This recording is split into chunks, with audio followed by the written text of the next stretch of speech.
Hello,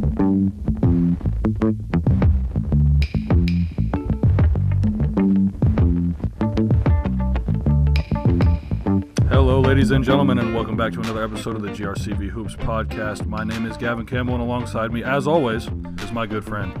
Pleasure to be here, Ricardo, Vargas. And, we did have a few interesting things happen this past week in the NBA. A lot. It's been a little crazy. We're just going to go ahead and jump into it. This was, I believe, last night. Excuse me. Kyrie and the Brow duel it out in the TD Garden. The New Orleans Pelicans defeated the Boston Celtics last night, 116-113 in overtime. The Pels were led by Anthony Davis, who finished with 45 points and 16 rebounds. Drew Holiday also had 23 points and 7 assists. Kyrie finished with 27, 7, and 2. The Pels have won 4 of their last 5, but are only 3 games above 500 so far this season. Rick, what are your thoughts on New Orleans and their whole situation? It's tough in New Orleans. I think they have a great amount of talent down there, but I don't think they have enough to really make that next step. I've been really impressed with the play of Drew Holiday. He's been able to stay healthy. Same with Anthony Davis. Boogie, to start off the season, was playing like the MVP of the league. Absolutely. But, even with these numbers that Davis, Cousins are putting up, I don't know, they've had some good wins, but I don't think they could be like the Warriors, the Rockets. Well, you know what I mean? Right. And I think an interesting point to present would be they don't play like any other team in the NBA because no other team has the best 2 big men in basketball. So it's definitely unconventional to the way that the NBA is moving towards, 3-point shooting and more of a spread offense, going small ball. We know that the Warriors introduced that a few years ago, and it's kind of just been the blueprint going forward for other teams. But the Pelicans said, no, we're not going to do that. We're gonna go conventional, old school, Twin Towers down there, and they've been able to get it done for the most part. I mean, they do have a winning record, but winning 4 of your last 5 games, you think this would be a team that's close to 30 wins, and they only have 23 so far this season. And what I do think is if they had a coach like a Brad Stevens, I think they'd be one of the best teams in the league. To be honest, and it could come down to coaching. Nothing against Alvin Gentry because he was a part of that Golden State system for a while, and he is a good coach. Yeah, he is. You don't really hear anything bad about him or anything good about him. He's just kind of your average, coach. That's you don't mind that he's there. Yeah, for sure. But man, I think you're right. If they do get coaching in place. Not just that. I think front office people, because they've been trying to get Anthony Davis some help for a long time now. They really have. He really needs it. And I think this season they finally started to, say, hey, this is our franchise player. Maybe it's time to get some help after 4 or 5 years. Definitely. And I think with one more piece and a great coach, I think they can be one of the best teams in the league because they have the talent already. And Drew Holiday's a very underrated player in my opinion. Absolutely, great player. And then Rondo still putting up crazy numbers in regards to assists. I think they just need one more piece. I think they are just one piece away. I'm going to agree with you on that, and I think it comes from that 3 position because we know Drew can play 1 or 2. Rondo, when he comes in, obviously is one of the best facilitators of the game in today. But I think that they are one small forward away from being a really a contender. To be honest, their bench really they have it figured out with Rondo. With Ian Clark.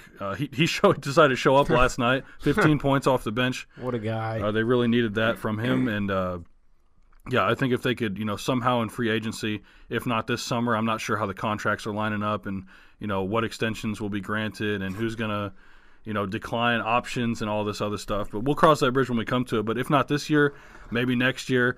I know that their number one priority needs to be re-signing DeMarcus Cousins if they don't decide to deal him at the trade deadline. But that's a must. Yes, it is. If they lose DeMarcus Cousins, I don't think this team is.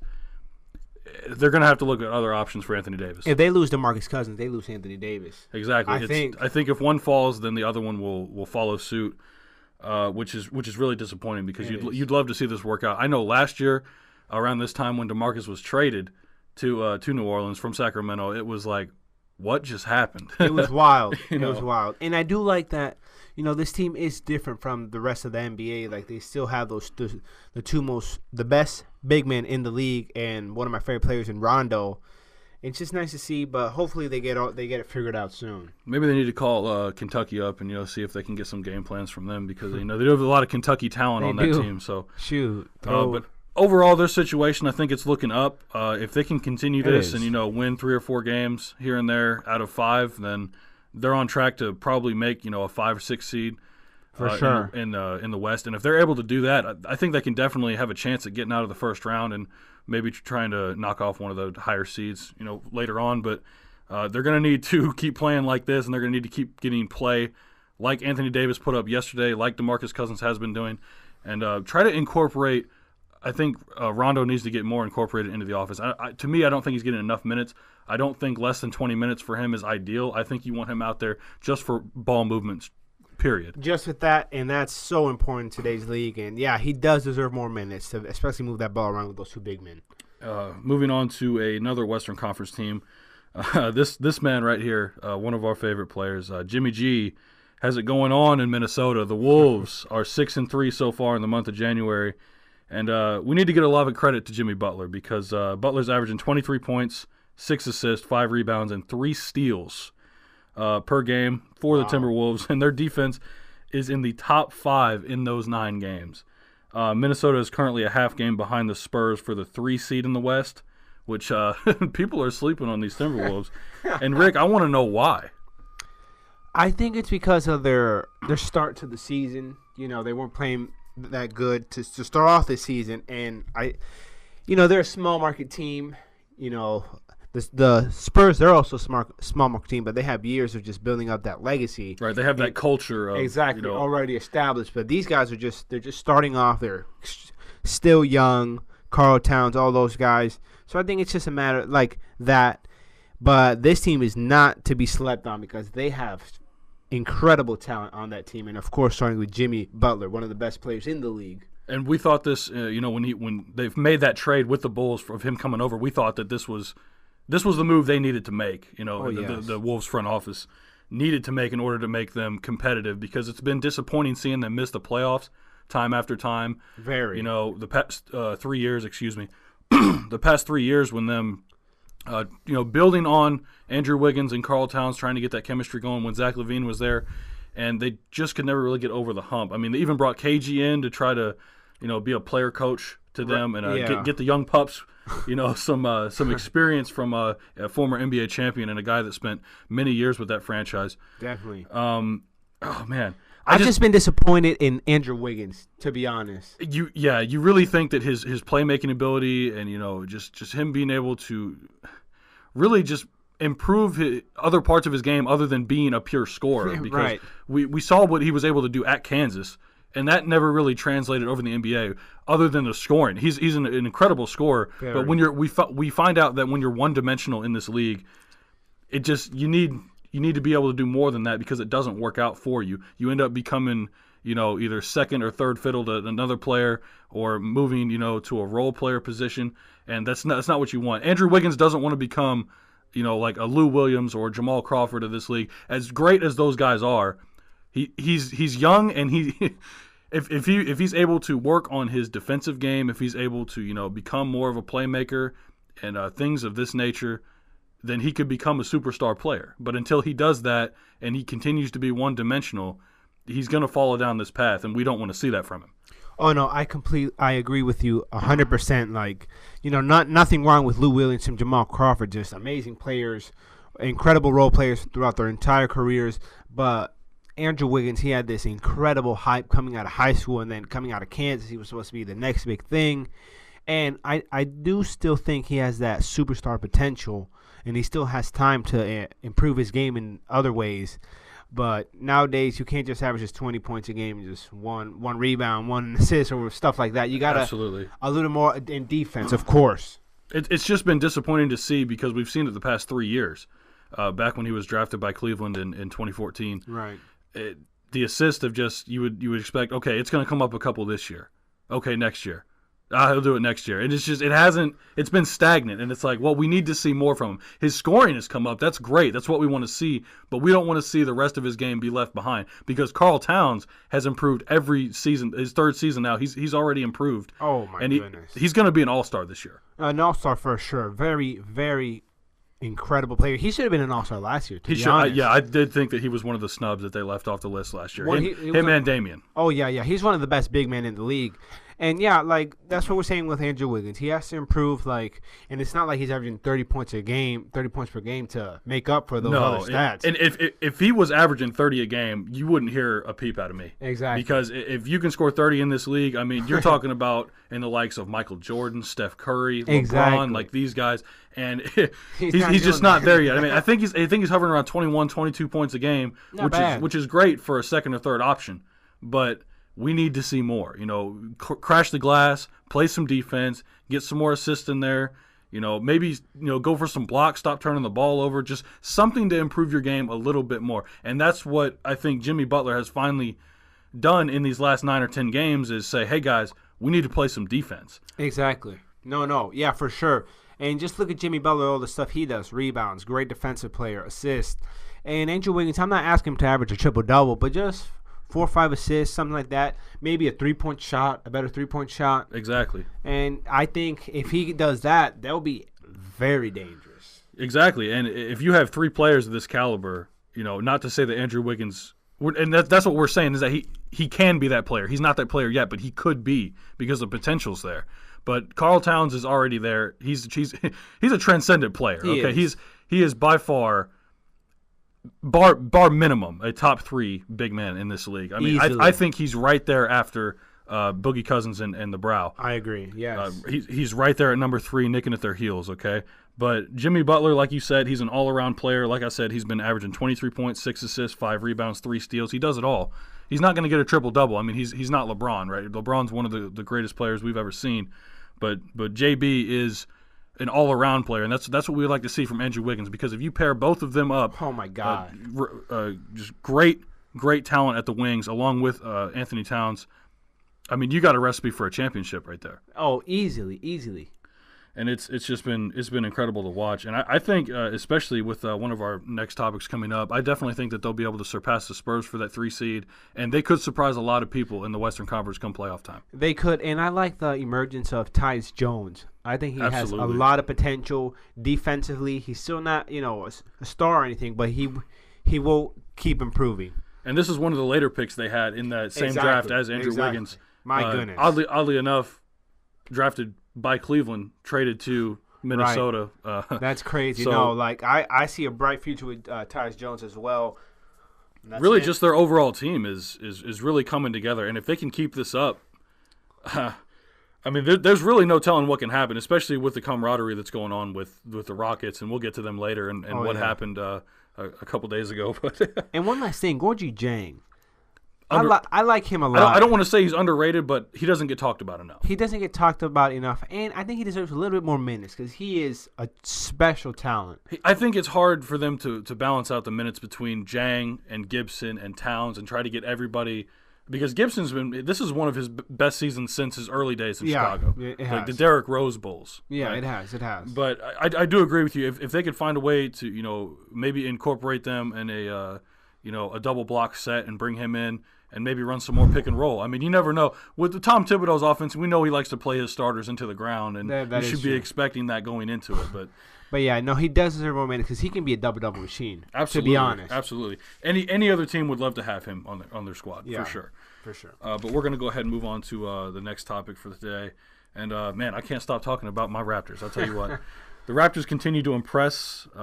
They embarrassed the defending Eastern Conference champions over the weekend, beating the Cavs 133-99.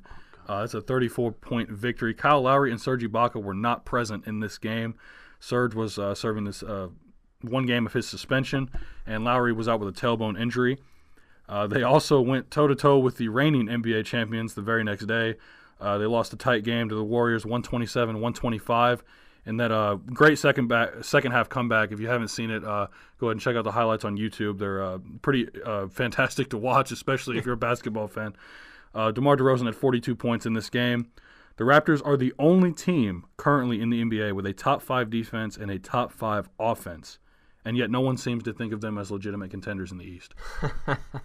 Rick, what are your thoughts on this? Well, I'm one of those doubters in the Raptors, to be honest. I know they're a great team. DeMar DeRozan, He's becoming one of the best players in the league as of late. He's climbing that MVP ladder. But I just don't think it's still enough to either beat the Celtics or the Cavaliers in the playoffs, because we know LeBron in the playoffs is a different machine, and Isaiah Thomas is going to be in full swing of things by that time. Right. But I have been impressed with the Raptors. I am a fan of Kyle Lowry. I love his game. I do have respect for the Raptors. They're a great team. But, it is what it is. That's all I can say. Look, all I'm going to say is when you beat the Cavs without your starting point guard and power forward, that should say something in itself. I mean, this is as bad as their defense is, you should not get blown out by 34 points. No, you shouldn't. But especially when you have LeBron on your team. I mean, I understand that he's getting up there in age, but he's been having an incredible season, and you can't have that happen. I know that. Listen, I know that Ty Lue was upset after that game because I watched his interview, and it's bad when the coach says that players need to put away their agendas, whatever that's supposed to mean, whatever shade he's trying to throw at whomever. He was not happy, to say the least. Now, on the other hand, Dwayne Casey has been a guy that's been criticized in the past for being a mediocre coach, right? He preaches defense and he runs a lot of isolation with Lowry and DeRozan, but this year is a lot different. The Raptors are top 10 in assists, and they've got the ball moving. DeRozan's averaging, I think, 1.2 assists more than he was last season. That's good. Which is a great sign. Lowry's points have come down, but his assists and rebounds have come up. Whew. So this is something we want to see. The addition to Serge Ibaka on the defensive end has been tremendous. It's called Serge Ibaka for a reason. Okay? JV, I would still need to see more from him on the defensive side of things. Offense, he has his moments from game to game. I know that I've seen him the past couple weeks. He's had games where he's had 13, 14, 15 rebounds. So we like to see that from him. I'd like to see more offensive rebounds from him. But I really like what I'm seeing here, especially our bench. Fred VanVleet has been playing really well. High the other night. Absolutely, 22 points off the bench. That was great to see. That was. And that was against the Cavs, by the way.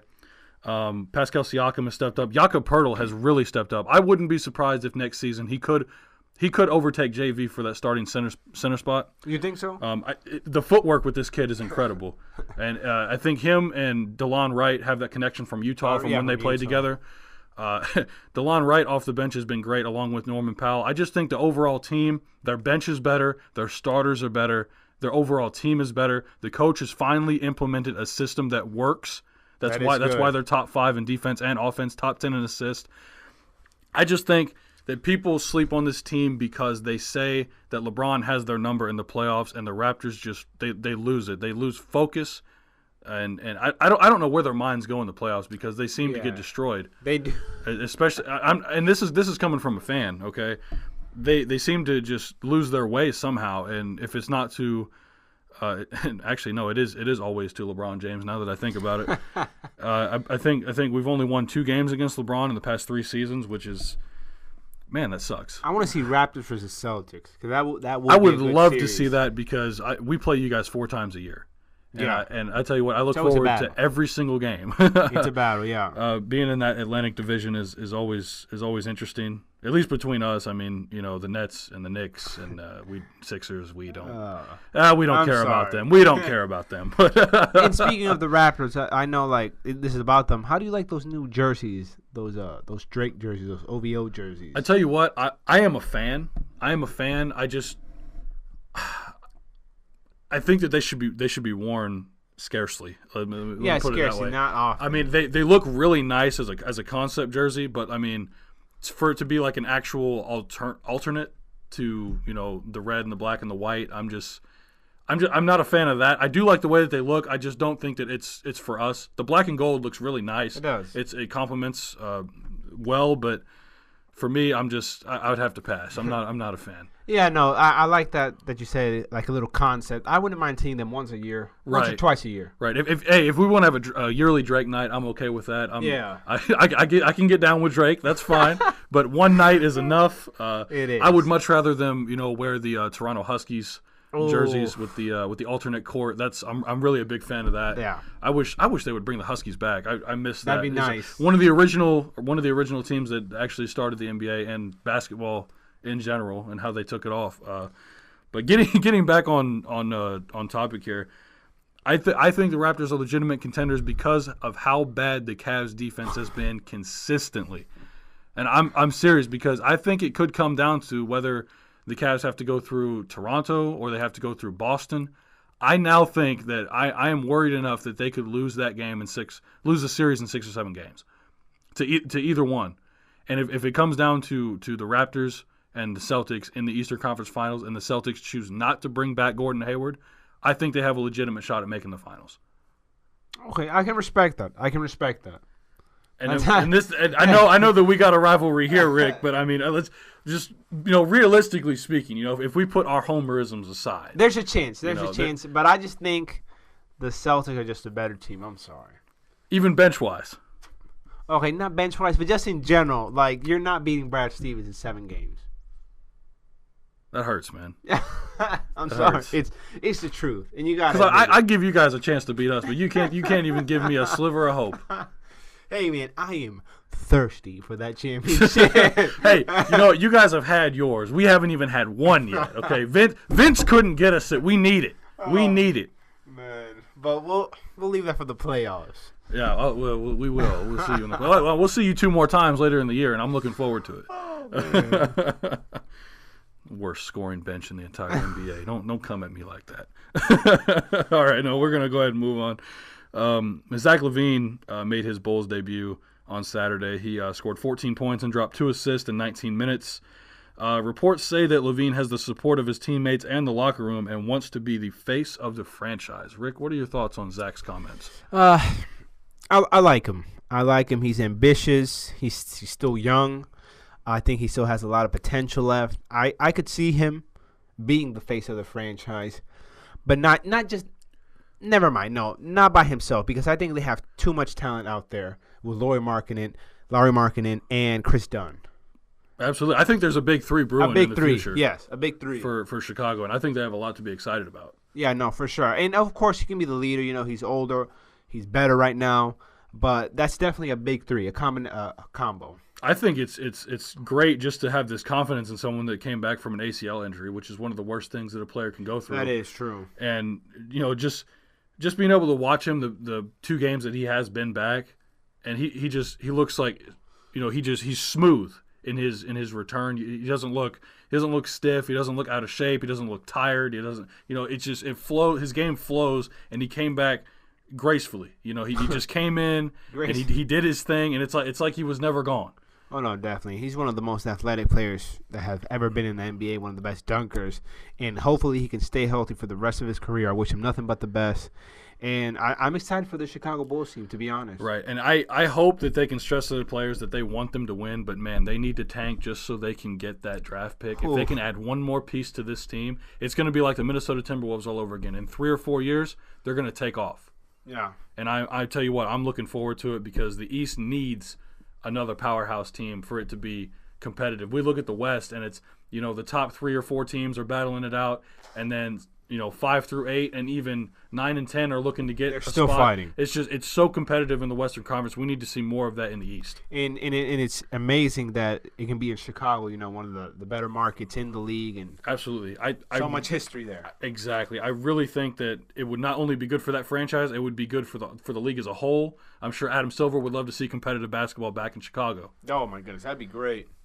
But speaking of a team that didn't get one of their players back, they actually lost one of their superstars that returned from injury just a few weeks ago. Spurs' Kawhi Leonard will miss more time to rehabilitate his injured quad.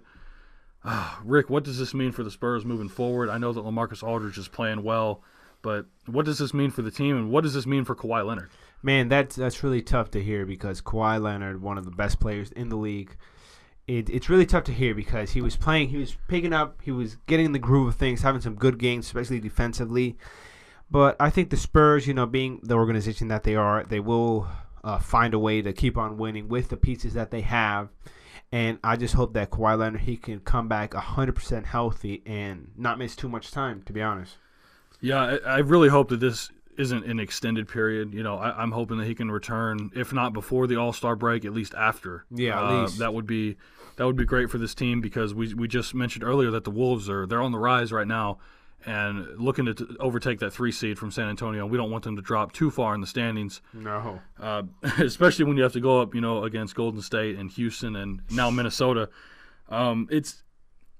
it's really I don't want to say depressing, but it's just like you really wanted to see the Spurs get one more crack at it this year, especially on how Kawhi went out last year in the playoffs against the Warriors, and it is tough to see. God, I'm still mad about it, and I'm not even a Spurs fan. That was one of the dirtiest plays I've witnessed live, and it really does suck, and especially since it's Kawhi Leonard, a true talent in this league, and it just sucks to see, especially the Spurs. What a great organization. Nothing but respect for them. But, it is what it is. Hopefully he can come back healthy, be the same player that he was or even better. And, we'll just see what happens. I just can't stand people that, why would you go after Kawhi Leonard? Why? He's such a nice guy. Such a nice guy. I mean, I don't think there's any one player in the entire NBA, aside from maybe LeBron James, that can't stand Kawhi Leonard. I'm sure that LeBron doesn't have any beef with him off the court. Oh, yeah, but, no. I mean, we know that he's been labeled the LeBron stopper. So it's so humble. The guy's so humble. Absolutely, he's quiet. He's like you said, he's humble. He keeps to himself. I mean, he's a good teammate. Zero drama. Doesn't have an ego. You know what you get with Kawhi Leonard, and I think the Spurs are really going to miss that. Even though LaMarcus is playing well right now, really underrated. LaMarcus Aldridge has been playing great. He's been underrated his entire career. If we're being honest, I think the only time he's been overrated was last year because I think people were talking him up, and then it was really Kawhi's team. Then only getting about 18 points a game, and I say that like it's nothing, but compared to what he was able to do with the Trailblazers is really been disappointing. But I think this year, I think he needs to get more credit. I think the credit that people were giving him last year, he needs to get now. No, yeah, and especially when he was in Portland, he was that versatile big man that is common nowadays that they shoot threes. Absolutely. He's always been a 3-point. He could hit that shot since years back. That mid-range jumper is money. Beautiful! It's beautiful every time. It's beautiful. And I just want to say I think that last year Pop tried to turn him into a back to the basket post player that they needed. Like Pau Gasol and other guys that they've had there. But especially Tim Duncan obviously, but it's just it didn't work out for him, and I don't know. It's just I think this year Pop finally was like, okay, you know what? I'm not going to try and change him. I'm going to let him do his thing, and we'll work around it. And I think it's worked wonders for that team. Because Aldridge is an amazing player. Moving on from the Spurs and that somewhat disheartening news, we're going to move over to the Eastern Conference with one of their stars coming back from injury, and I'm definitely excited to hear this. The Brooklyn Nets, D'Angelo Russell, is set to return to action on Friday in the Nets game versus the Miami Heat. The Nets are 6.5 games out of the 8th seed as of today. Rick, is there any possibility on the Nets making the playoffs with D'Angelo's return? I think so because their coach said he's going to play D'Angelo Russell and Spencer Dinwiddie together. Right. And I really like that. I think they could just play perfect together. I'm gonna especially with Dinwiddie stepping up like he did. My goodness. No one could have told me this was going to happen with him. One of the most improved players in the league. I think if it wasn't for Victor Oladipo, I think he could take. I think he's runner up. Honestly, I mean, you have to give it to him. If you would have told me that when D'Lo went down with his knee injury and got surgery, that Spencer Dinwiddie was going to come in and perform the way that he has. Yeah. And really, I don't want to say kept the Nets relevant, but he's kept them from, being one of the bottom feeders in the Eastern Conference. Oh, no, exactly. And I think, if you tell me who to pick between those two, I think it's even. I think at this point, until we see D'Angelo and what he's able to do when he comes back from injury, I think right now you do have to defer to Spencer as of now. He doesn't have as many turnovers, Spencer Dinwiddie. Right. And I think that he's also familiar with the system. D'Angelo's been out for a couple months. I think that you do give him the reins right now. Maybe bring D'Lo in at the same time, put him at shooting guard. Yeah. Let him come off some ball screens. Let him get up some 3-pointers. Let's see those ice in the veins. Yeah, definitely. No, that'd be awesome to see. It's like a similar situation that would have happened in L.A. with Lonzo Ball and him. Right. But shoot, this is just as good. I think that's what was so disappointing. I don't think I had an analogy for it, but I think you just hit it on the head. If the Lakers would have kept D'Angelo Russell, where would they be right now? Especially, who's to say that he doesn't get injured playing for the Lakers, or right. If Lonzo doesn't get injured because Russell's able to take some of the pressure off of him and the ball handling responsibilities. I mean, the possibilities were endless with those two on the court. Exactly. But at least he's in this situation now, and I think it's a great situation as well. Absolutely. Making a name for himself, bringing this franchise to relevancy. Relevancy again after so many disappointing years after the Garnett and Pierce Wallace trade for. I still can't. Danny Ainge. I tell you what. Danny Ainge. He is a con artist. Let's be honest. He swindled the Nets. He swindled them. They should have just given him those picks and just finessed. I am so in awe because how many picks do the Celtics? We were talking about this before the show. I think the Celtics have their own pick.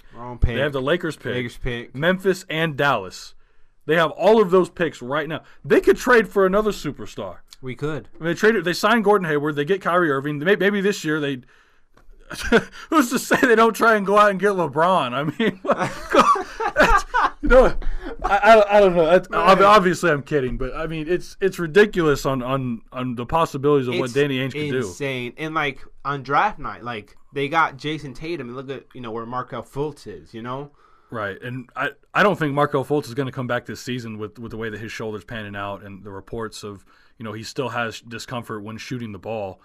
They got to shut him down for the rest of the season. To be honest, I think that would be best. And it's been disappointing to see Philly hover around the 9-10 seed for so long because I definitely thought this was a playoff team. Same here. I think part of the problem was Joel Embiid's minute restriction, not playing back-to-backs and that kind of thing, but. I don't understand why they don't let him loose. I mean, it's been 4 years now. They said he was healthy last year.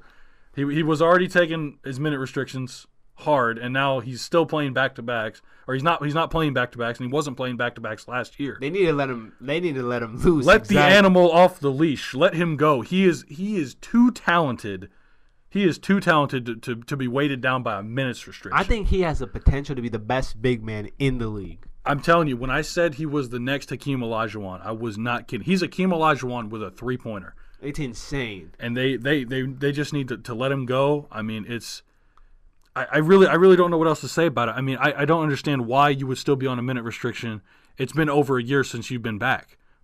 I mean, it's really just a head-scratcher to me at this point. Exactly. It's sad to see. And, just how I said, I hope they shut down Markelle Fultz for this season.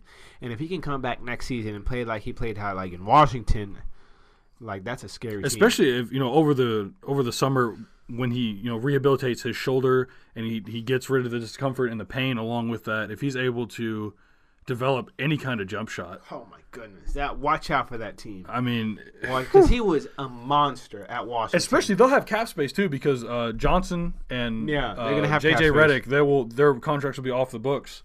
So if Markelle Fultz can come back and be one of their wing players, and then they can sign somebody else, even a nice solid free agent to fit in with those young guys, I think then it might be their time. And tell me this, I personally would want to see Fultz run on the point guard and have Ben Simmons play the small forward, just like Isaiah Thomas, LeBron James, Kyrie Irving, LeBron James. I just think the biggest issue with that is that the man can't shoot out of 5 feet. I mean, honestly, he can't. So if you develop any kind of jump shot, if he was 50-50 from mid range or 3-point, I would see no problem with it. That's why I think it would be best because I think Ben Simmons is better at getting to the hole than Markelle Fultz will ever be. Yeah. If Fultz could develop into somewhat of a shooter, I think he would fit in a lot better with that team. No, yeah, I agree. Oh, man, now we got to get into the juiciest story of them all. This happened a couple days ago. Let me tell you what. I got about a page and a half here that I'm going to have to read off because this is lengthy and I'm telling you what, it gets juicy. If you haven't heard, because this has been one of the hottest Twitter topics in the past couple days, the Los Angeles Clippers and the Houston Rockets had a game 2 days ago. Chris Paul's first return to the Staples Center. And I'm just going to go ahead and read what I have written down here, all right? We'll just get into it. And we'll talk about it afterwards. So, sit down, grab a bucket of popcorn, and enjoy. The things got ugly in a hurry in Chris Paul's return to the Clippers. It all started with a missed goaltending call by the officials with 3 minutes and change left in the game, which had Rockets players heated, okay? And this was only the beginning, let me tell you what. Rockets coach Mike D'Antoni was livid with the missed call, rushing down to center court to complain to the refs, and Blake Griffin decided to push the coach while running down the sideline. This caused Mike D'Antoni to then say the magic words, F you, to Blake Griffin, And this was the beginning of the entire incident with everything that was going on with the game. Tensions getting really just more strenuous throughout the entire night there, and it just blew over. In the final 90 seconds, Trevor Ariza ripped Blake Griffin's shorts while Griffin was driving to the rim. Seconds after that, Eric Gordon bumped Griffin out of bounds, and then Blake threw the ball at Gordon's back. When you get bumped out of bounds and you throw the ball off the opponent's player to try to get the ball back, he did that, but this was intentional. He was trying to cause harm to Eric Gordon. And then after that, Blake Griffin went up to shoot his free throws. He made the first one, missed the second one. Trevor Ariza went up to Blake again and pushed him in the back. This caused just about every player on the court for their temper to boil over the side of the pot, and things got even worse after that. When the game was over, Adrian Wojnarowski tweeted out that James Harden, Gerald Green, and Trevor Ariza all tried to push into the Clippers locker room looking for Austin Rivers, of all people. Austin Rivers, this is a man that didn't even play in this game, okay? But he did a lot of talking on the sidelines, and they'll tell you that, and you can see it for yourself on the replays. After that, they went looking for Austin Rivers. They were confronted by Blake Griffin, whom they were also looking for. They pushed them back out of the locker room. After that, and not being able to get back in, they found Chris Paul, who showed them a secret passageway into the Clippers locker room. While this was happening, Chris Paul got Clint Capella to go to the front of the locker room and knock on the door to distract the Clippers team that was inside while they snuck around the back. Thankfully, nothing happened of this, but wow, what a story. Right? This is an interesting story. It's tough to believe these are grown men doing this. This sounds like something that would happen, in like a middle school basketball game. Exactly. It's so crazy. And, I do feel bad for Blake Griffin because he always does get, treated pretty bad on the court. And now. Well, we already knew that there was bad blood between him and Chris Paul when he left. That is true.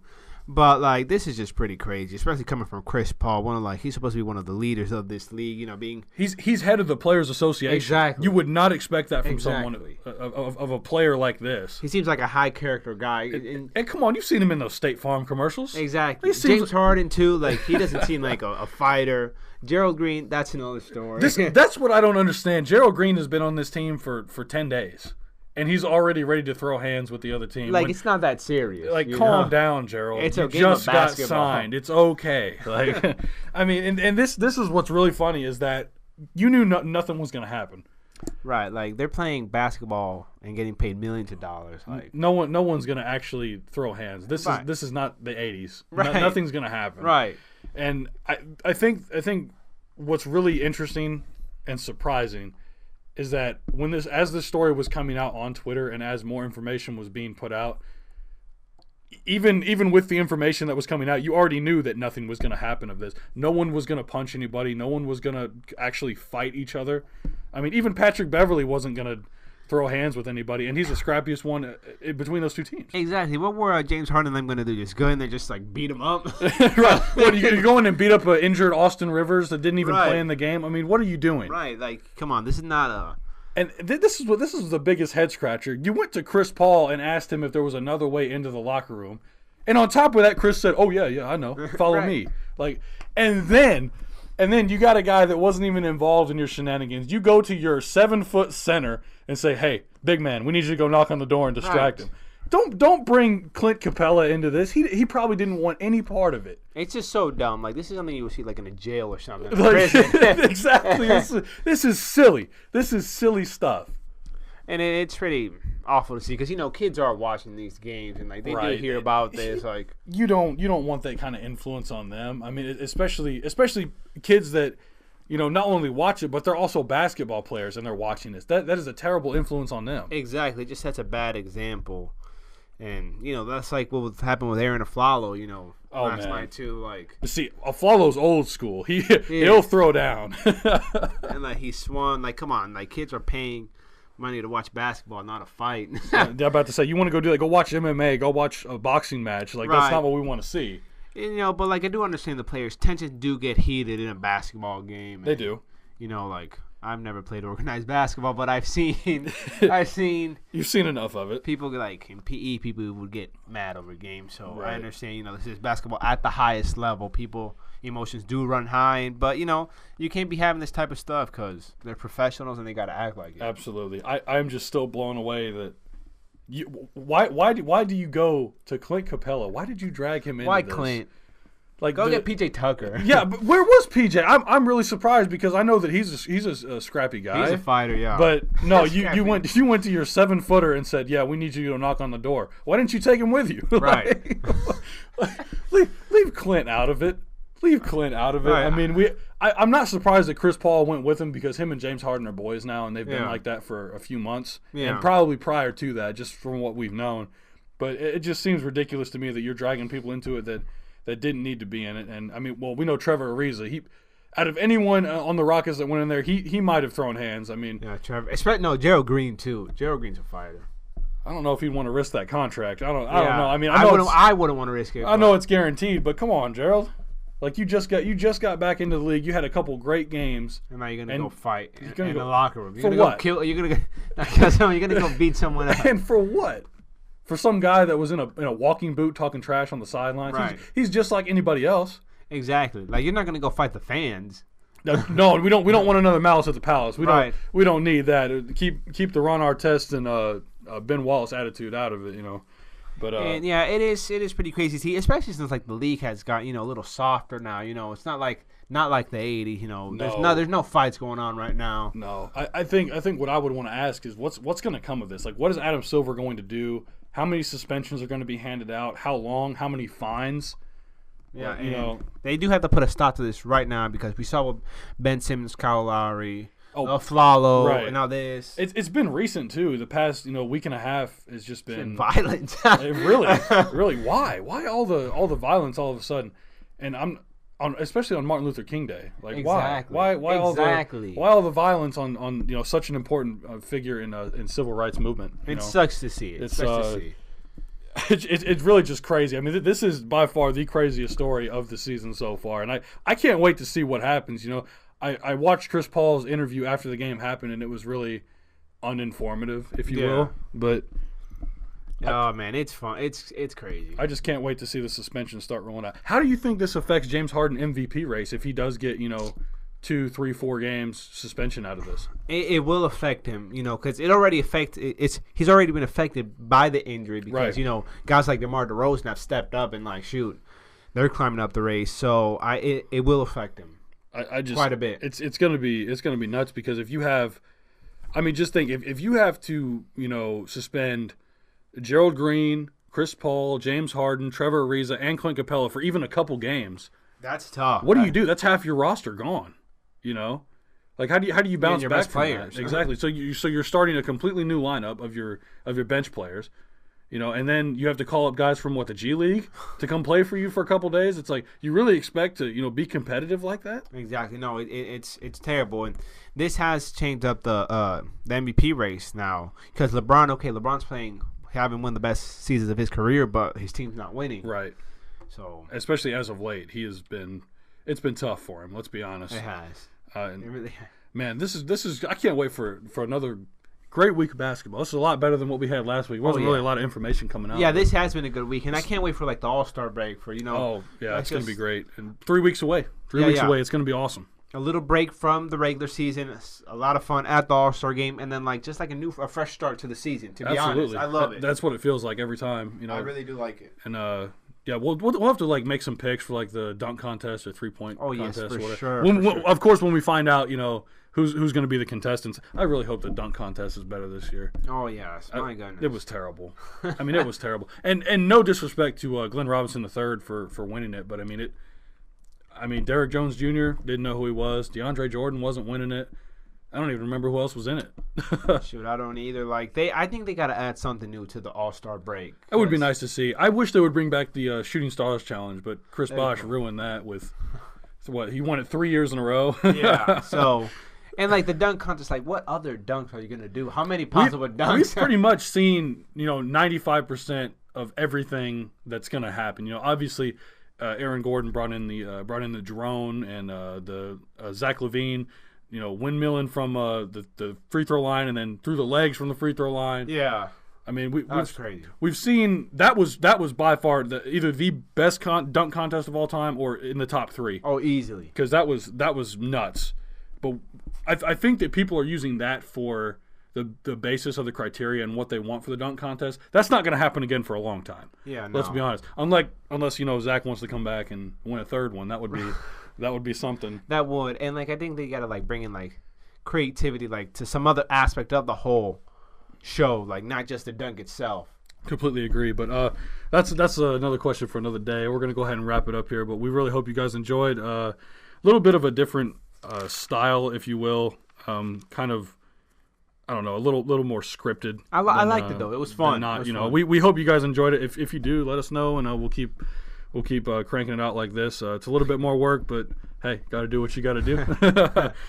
Yeah, no, for sure. Like us on Facebook. Follow us on Twitter for updates. Tweet at us. Send us a message to Facebook. Just give us some feedback, and we really appreciate you guys listening. Absolutely. Take it easy, and we'll see you next week. Take care.